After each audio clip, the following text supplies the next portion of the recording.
Hey guys, मेरा नाम doctor विशाल है and currently I clear my FMG exam with the score of 170 marks. And मैंने अपनी जो एमबीबीएस की पढ़ाई है वो जलालाबाद स्टेट मेडिकल यूनिवर्सिटी से कंप्लीट की थी 2023 में।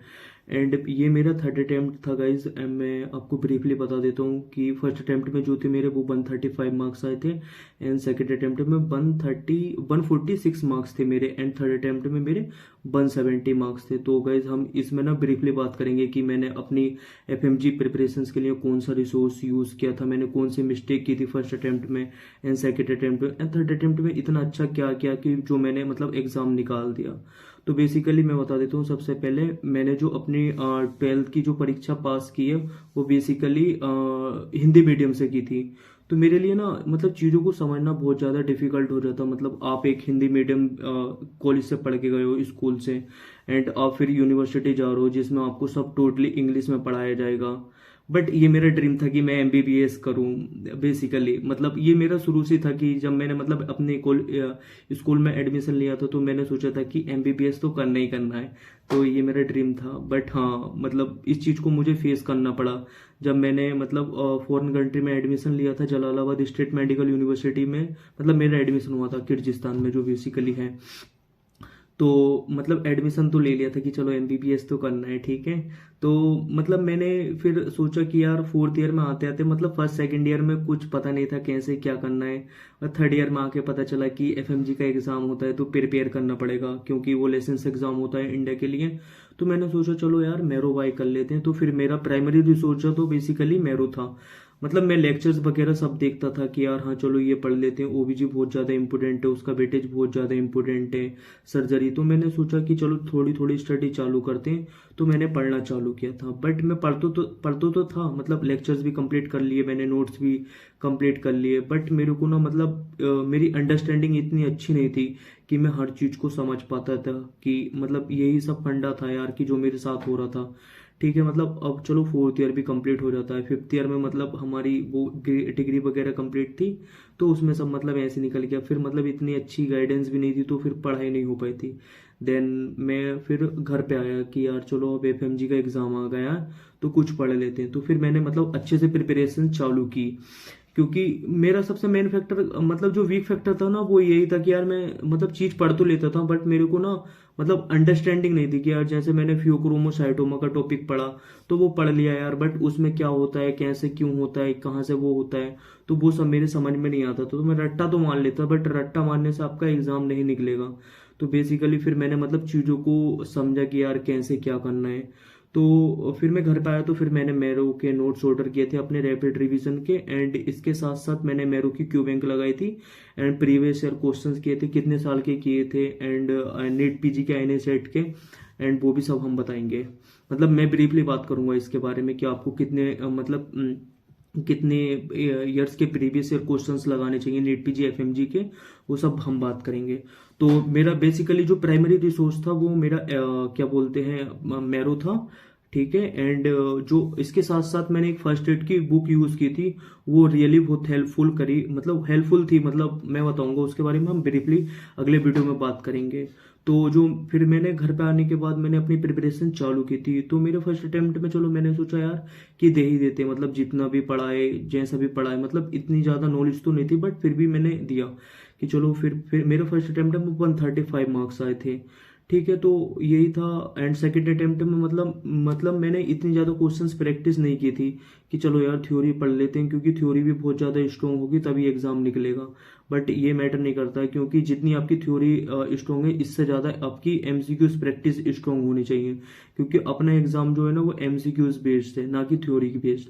तो मैंने फोकस तो दोनों चीज़ों पे किया था, बट मेरी सेकंड अटेम्प्ट में बहुत ज़्यादा सिली मिस्टेक हो गई थी, जिसकी वजह से मुझे एग्जाम में मतलब मेरे बहुत बहुत अच्छे क्वेश्चन जो मतलब इजी क्वेश्चन थे वो बेसिकली गलत हुए। तो फिर मेरी यही प्रॉब्लम थी कि यार मैं मतलब अच्छे से क्वेश्चंस रीड नहीं कर पाता था, मतलब और बहुत ज़्यादा टेंशन होती थी एग्जाम में। मतलब ये सब मुझे एंजाइटी की बहुत ज़्यादा प्रॉब्लम थी, तो वो मतलब मुझे फेस करनी पड़ी एग्जाम में। एंड थर्ड अटेम्प्ट में मैंने सोचा नहीं यार, इनको सबको एक जगह रखते हैं एंड अच्छे से प्रिपेयर करते हैं। ठीक है, इसके साथ साथ मतलब एमसीक्यूज प्रैक्टिस करने के लिए फिर मैंने निकेता नानवानी मैम का ऐप लिया था मिड साइनेप्स करके, क्योंकि वो एमसीक्यूज के ना लाइव डिस्कशंस कराते हैं तो बहुत अच्छा लगता था मुझे, तो वो मतलब मेरे सीनियर भैया ने गाइड किया था। एंड फिर मैंने वो बाय किया था, मतलब 6 महीने के लिए बाय किया था शायद। तो वो मतलब उसमें लाइव क्लासेस होती हैं मैम की, तो वो बहुत हेल्पफुल लगा। मतलब आप मतलब क्यूज तरह का मैम कराती थी, जैसे लाइव एमसीक्यूज डिस्कशंस होता है ना, तो इस तरीके से। तो फिर वो मैं मैम की लाइव क्लासेस अटेंड करता था।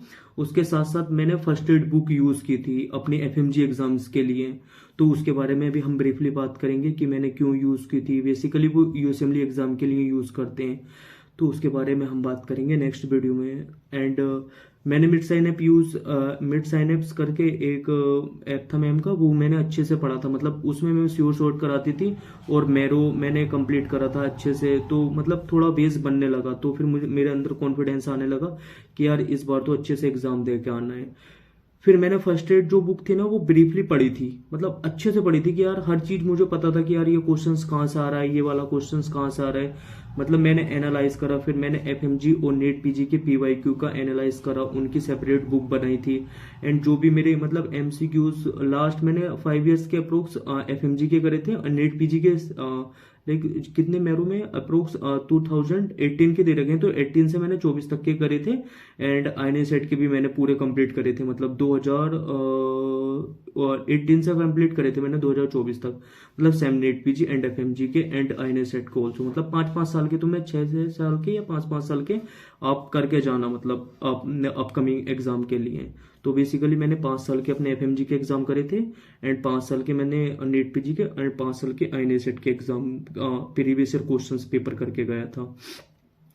तो यही बिग पॉइंट था कि आपको मतलब अब जो अपकमिंग स्टूडेंट प्रिपेयर कर रहे हैं फॉर अपने एफएमजी एग्जाम के लिए, तो उनको क्या ध्यान में रखना है कि उनको सबसे ज़्यादा फोकस करना है एमसीक्यूज प्रैक्टिस पे, क्योंकि हमारा एग्जाम जो होता है ना वो एमसीक्यूज बेस्ड एग्जाम होगा, ना कि थ्योरी बेस्ड।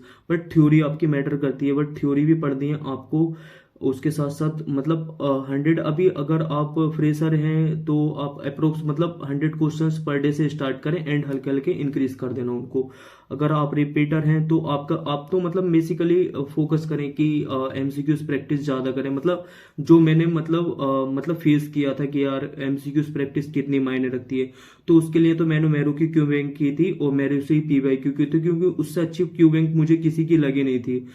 ठीक है, बेसिकली तो मैंने वो यूज किया था। एंड इसके साथ साथ मैंने मेरे के रैपिड रिविजन्स के नोट्स यूज करे थे, तो उसकी वीडियो जो मतलब एफएमजी के जो नोट्स थे वो मैंने मतलब मैरो के आरआर के नोट्स यूज करे थे। देन इसके साथ साथ फर्स्ट एड बुक यूज की थी। बेसिकली मैं दिखाता हूँ आपको माई फर्स्ट एड।